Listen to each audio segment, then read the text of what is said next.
చెప్పు అని అడిగారు.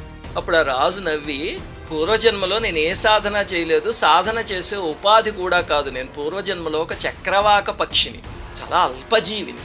ఒకసారి ఆకలితో తిరుగుతూ కాశీ అన్నపూర్ణమ్మ ఆలయం దగ్గరికి వచ్చాను.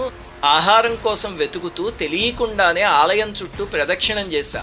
అక్కడ కింద పడున్న ప్రసాదం మెతుకులు తిని తరువాత మరణించాను.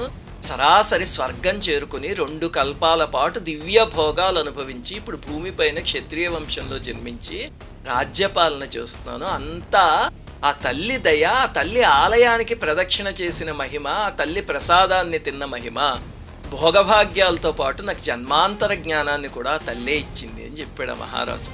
ఇది అన్నపూర్ణాదేవి మహిమంటే. అన్నపూర్ణ స్వరూపంలో అమ్మవారిని చూసి నమస్కరించుకుంటున్నాం, బాగానే ఉంది.